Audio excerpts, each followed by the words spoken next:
Okay, so the next chapter is chapter 14, motion and time. Okay, so let us start this chapter with first topic, which is measurement. Okay, so we already read in class 6 that the measurement is the comparison of unknown quantity with some fixed quantities of the same kind. Okay, so when we go to measure length of cloth using a scale, okay, we measure in unit, centimeter, meter, okay, feet, anything else. So we know that the scale having 15 centimeter of a scale, 20 centimeter of a scale. So but we don't know the length of cloth. That's why we use the length of cloth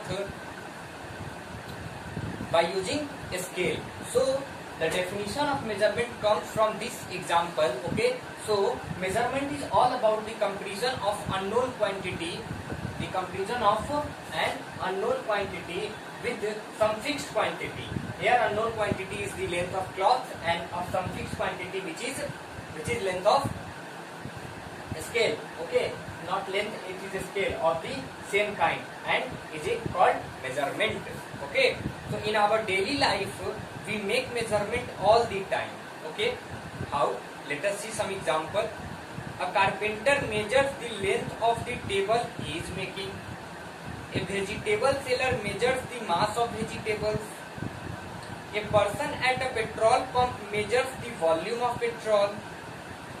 A doctor measures your body temperature when you are ill, and you measure time so that you reach school in time.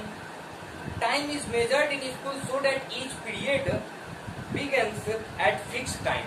Thus, measurement are important for our daily life. Okay, so by these examples, example of carpenter, example of vegetable seller, example of petrol pump seller, okay, a person at a petrol pump, example of doctor that measure our body temperature when we sick, okay, and how we calculate time, okay, how we measure time while reaching the school or making of time period, okay, so of the classes. Okay, so these are the example that makes us that measurement is really play important role in our daily life.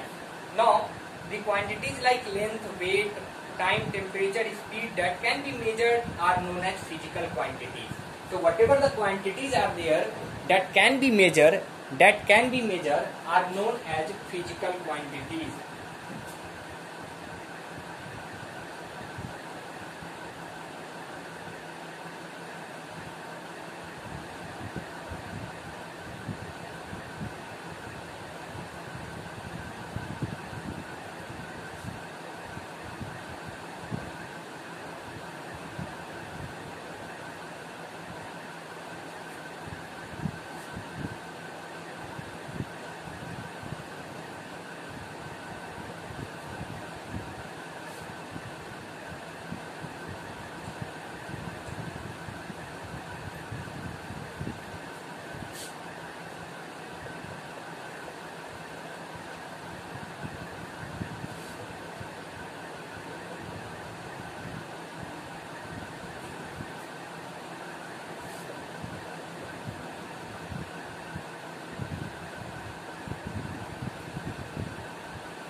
Okay, so this is all about physical quantity. Now we talk about next topic, which is standard unit.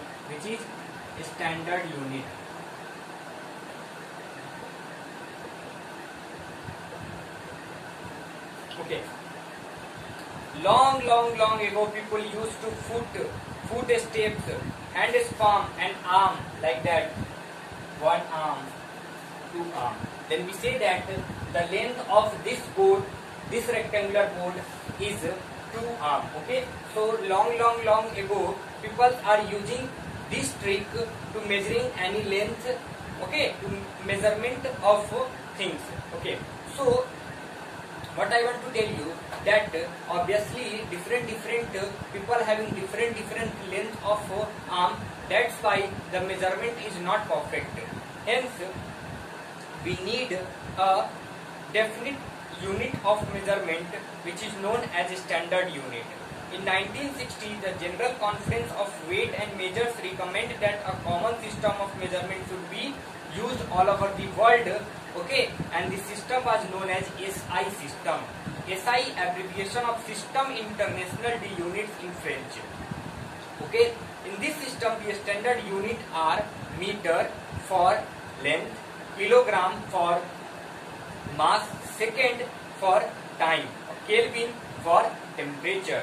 Okay, so we have to write down in your copy that in 1960 whatever the General Conference of Weight and Measurement who recommend that a common system of measurement that can be applied in all over the country, and that common system is known as SI system. Okay, the abbreviation of SI system is International Système International de Units in French.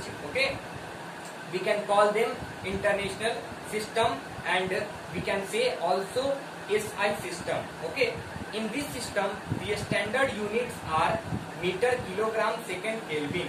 Okay,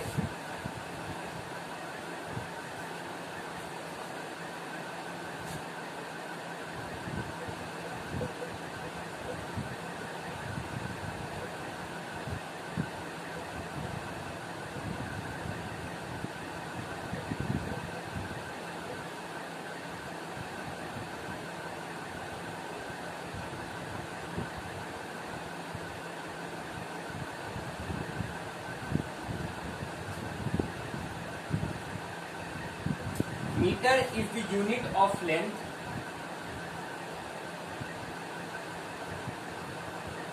kilogram is the unit of mass, second is the unit of time, and Kelvin, which is denoted by K, okay, is the unit of SI unit of temperature. Okay, so there are several units, but these units meter, kilogram, second, Kelvin are used commonly in all over the world. That's why the measurement is makes familiar and for all over the world. Okay, so we also know that the commonly used the commonly used unit of temperature is degree Celsius. Okay, that's why we say that the temperature is 100 degrees Celsius, 20 degrees Celsius, 45 degrees Celsius. So degree Celsius is the commonly used unit of temperature. But when we say SI unit of temperature, okay, then the SI unit of temperature is Kelvin, okay, not degree Celsius. Okay, one amazing thing that I want to tell you that there is relation between Kelvin and degree Celsius, which we will study in class 9th.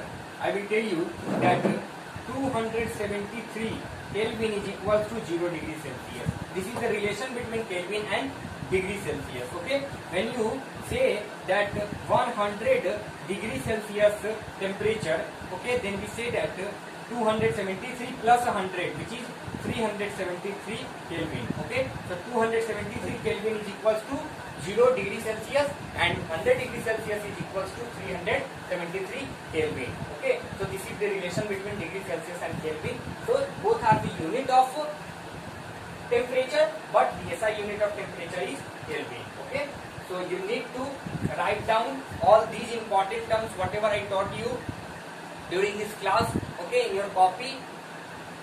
Make sure you have a neat and clean fair copy. Whenever school will open, I will check out, okay, and remember it carefully because very soon your examination will held and in which these topics are very important. So for examination purpose you need to focus on your study also.